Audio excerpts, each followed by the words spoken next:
we're making these great jokes and jests, and and yet Jesus rides to Jerusalem on a donkey. You can imagine poetically Christ's countenance as he's riding into Jerusalem, the level of assuredness that's there. There's nothing ironic. He says this outright in a quote in that same section in Beyond Good and Evil. The ass arrives beautiful and most brave. There is a point in every philosophy at which the underlying assumption appears on the scene. Yep,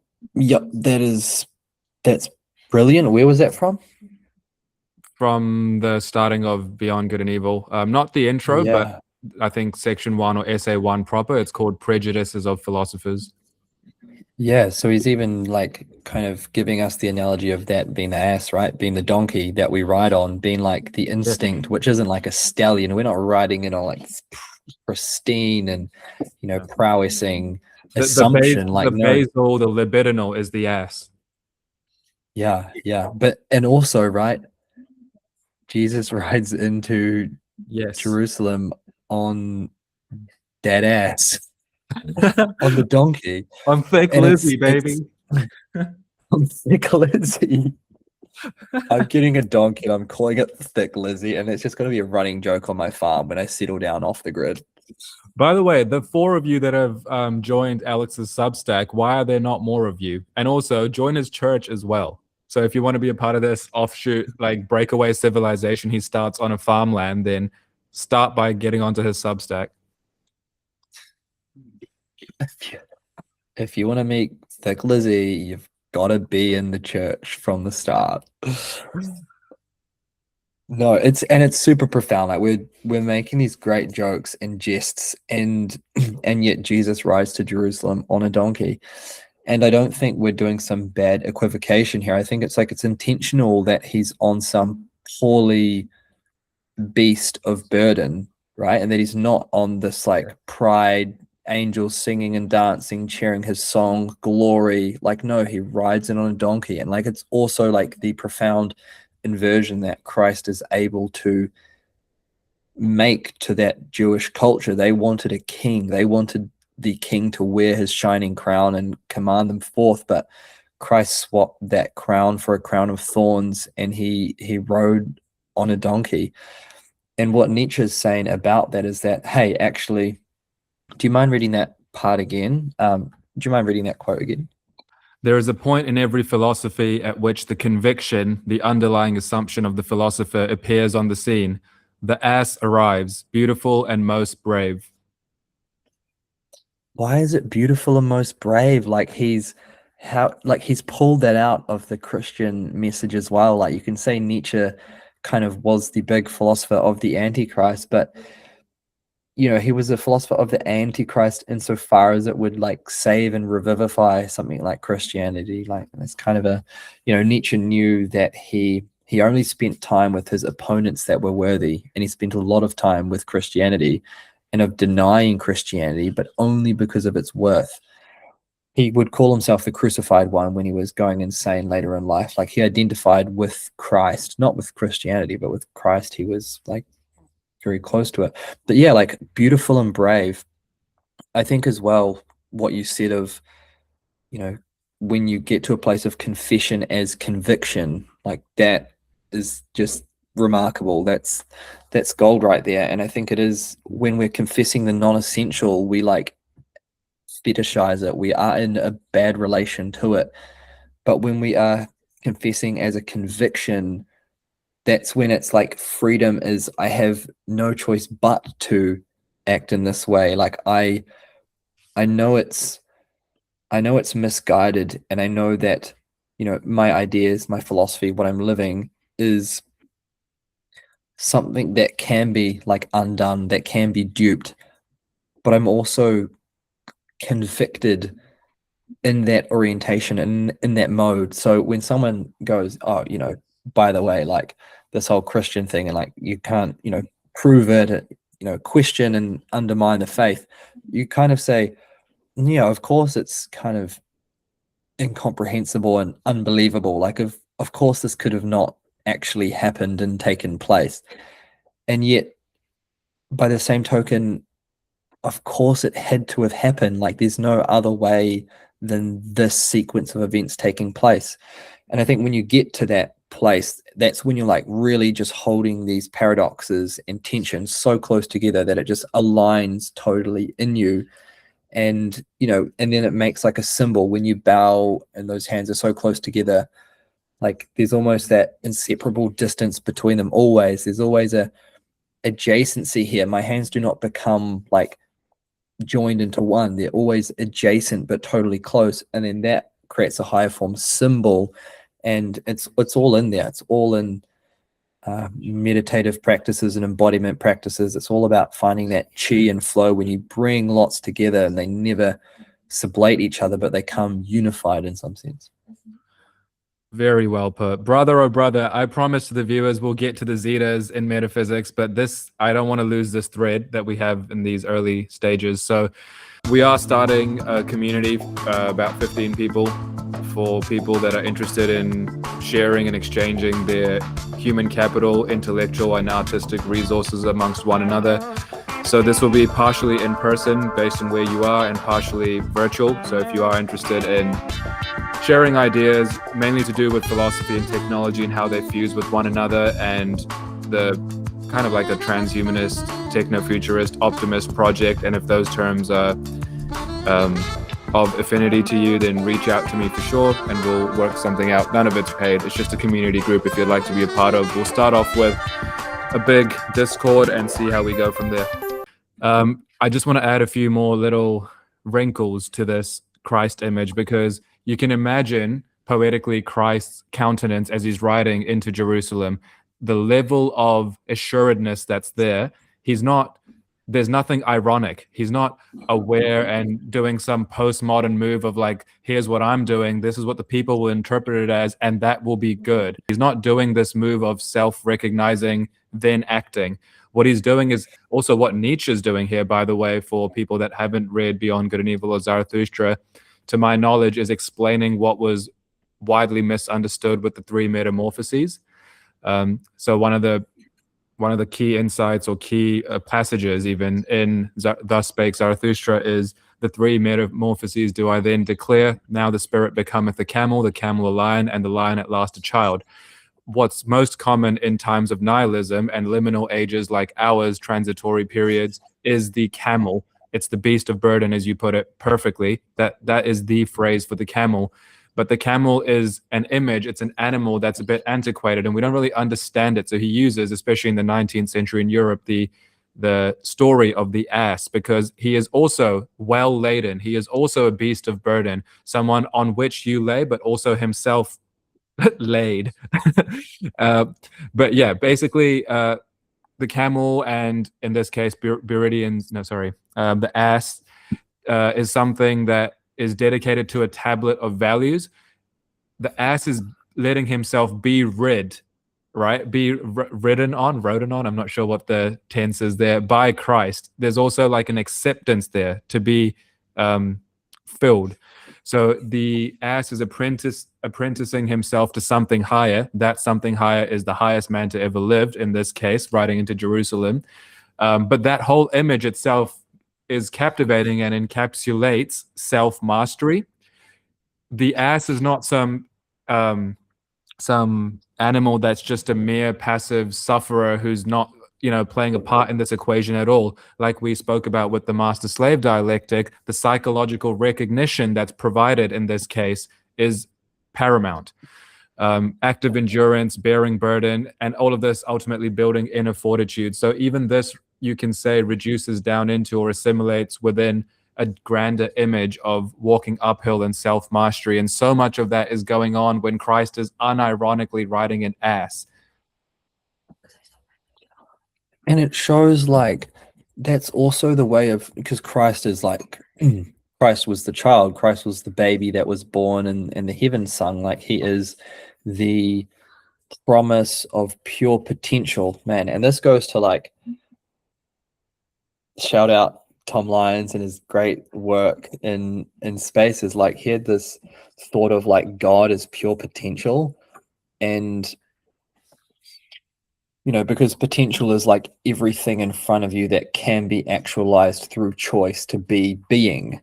So it is through to be being and to enact becoming, like all of that is the choice that's in front of us, and we can make choices that better afford coherence, and we can make choices that exclude coherence. Pure potential as God is a very interesting idea, and I guess it's at the core of Christianity you have that idea of pure potential and pure light, thingness, presence, interacting and intersecting to create the world. It's actually a little bit too uncannily close to Aristotle's notion of like substance, substrate, and essence creating the world, creating being. We'll get to that when we get to Zeta. But finishing this line, That's ultra key though, right? Coherence, not subsummation or sublation, like you said. not representation. Yeah, not states, like cohering processes, cohering states, but not like static things and stuffs. But Christ, when he's born, like, is this baby, and we have so many images of Christ as a baby, and like statues and icons with Mary holding Christ, or even just representing Christ as a naked child, and seeing like the absolute goodness and pure potential for good that is incarnated. And that's the nativity scene where all the animals are there and recognize Christ and kind of are like harmonious with Christ. So all the instincts and all the, as you said, like all the blood vessels and the heartbeat and the calcium in the bones, like all of this bodiness to philosophy and to theology. Theology as physiology, let's not, is there in that nativity scene. And so Christ riding in on the donkey is simultaneously the recognition of the baby in that Nietzschean three metamorphoses, riding back on the donkey, on the camel, the beast of burden to start with. And it's to show, the donkey has no choice but to kind of bow its head and accept Christ and walk him forward. And so Christ is then that whole union of the child and the camel in Nietzsche's metamorphoses.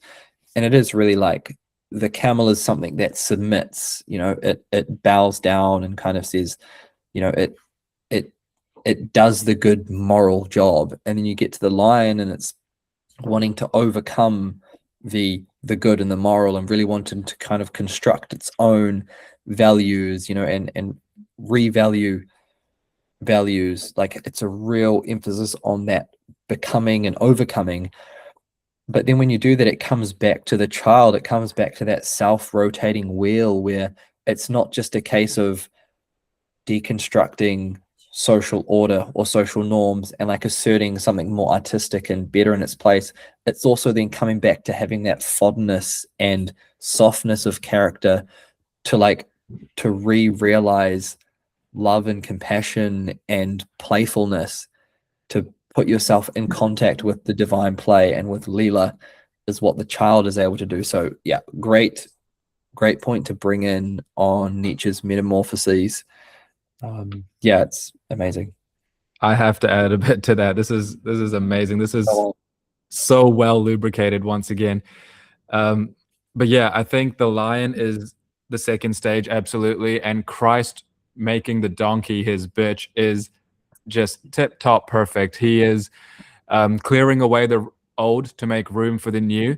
The thing that the lion is most known for is this titanic struggle and antagonism it faces and ultimately wins against what Nietzsche calls the thou shouts. And I'm thinking of the Pharisees that try to one up Christ by saying, what do we do now? This commandment conflicts with that one. What do? Do we stone the homo?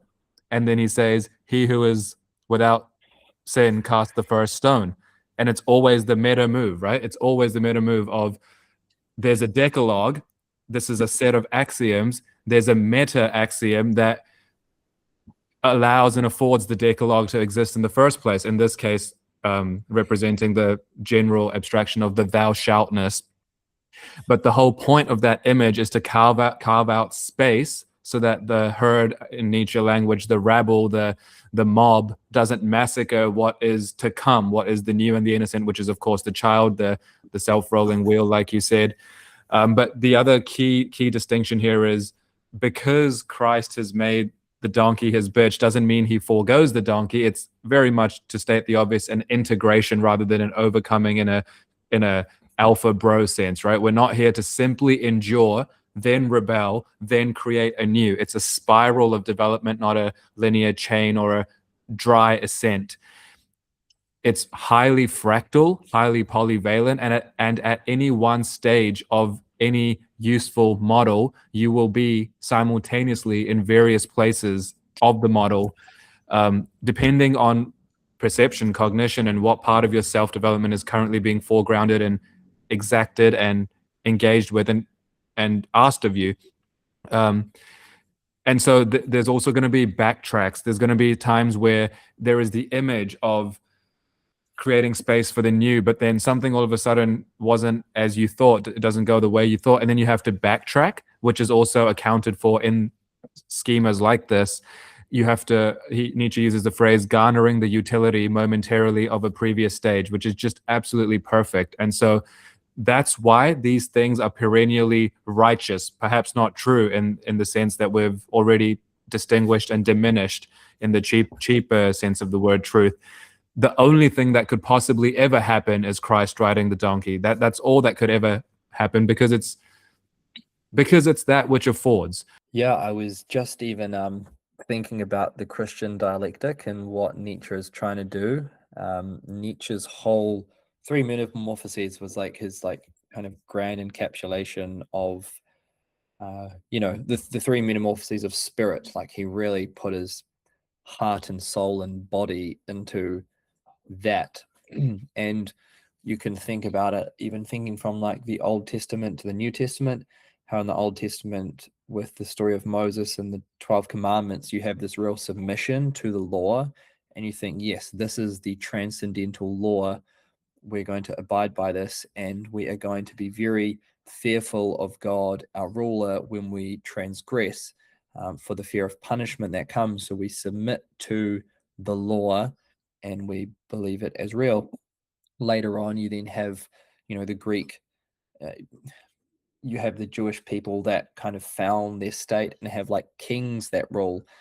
You have King David and a line of kings that, are there, and there's very much more a sentiment of, wanting to establish the state as salvation and wanting to overcome the other rules in the area, like the threats of Babylon, and knowing that these are the evils that must be overcome. And it's almost like that great beast of Babylon, right, which in the story of Revelation is just this like formidable dragon.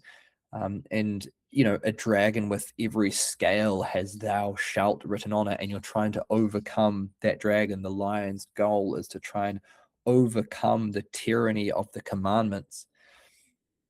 And so you have a lot of that sentiment, and through their kind of battles and conflict, and eventually what they're left is in the state of not having overcome like the Roman rule. So they are ruled by the Roman rule. They are ruled by the dragon of "thou shalt," and the Jewish people as a lion, and their spirit is trying to break free out of that. And what comes is Jesus riding a donkey. What comes is actually a submission in some sense to the "thou shalt," but in a way where you advance beyond it, such that your submission then overcomes it, like it undoes it. And that's what you see in Christ, and that's the history that follows. So within Christianity, you have those movements from the being a beast of burden and the camel in the desert, right, to the lion, and having a tyrannical and tough figure to contend with in the dragon, like the kind of conglomeration of all fears. And then you have the child, who was born and who saves, and you have the New Testament, which really explicates that. And yeah, man. Yeah, man. Yeah, I mean, for Nietzsche, it was the greatest sin against the Spirit with a capital S to combine the Old Testament with the New because of the vast difference in array of scale, scope, and strength between the Old and the New Testament. He talks about the monstrous seismic things that are said in the Old Testament that makes the tame house animal Christians of today shudder in their sleep. And it's just really funny the way he quotes it and phrases it. And he talks about the necessity of purity in spirit when approaching these matters, and understanding truth as that kind of indisputable, irrefutable image of Christ riding into Jerusalem, and how that contrasts with your typical, say, scholar of European 20th century, what we call the wise man, the sage, all these archetypes and tropes that he's trying to wash away and say, these aren't the people that are going to be my disciples. These aren't the people that get it, man. And the seeking of truth must be an insatiable rapture and an elation that just drives you. And there's a will, there's a very hyper masculine, I want to say, drive that's forcing you towards the fountain of youth and the elixir of life that is one and the same with truth. One second. And yeah, he's basically saying that you cannot conflate that with what the wise man calls truth, because his end goal, his end state is nothing more than mere self-contentment. He is chasing ataraxia. So yeah, he derides those self-proclaimed cultural Christians and scholars and sages against that. He says, 10 truths must thou find during the day, otherwise wilt thou seek truth during the night, and thy soul will have been hungry. It's like saying you shouldn't commit adultery because it ill accords with good sleep. Like, really, is the reason you don't want to commit adultery because of the guilt? Shouldn't your truth seeking, shouldn't your cultural conscience, personal moral compass be much higher than that? Why do you even want to do it, but you're held back by a tablet of values? So yeah, I hear all of that in what you and he was saying.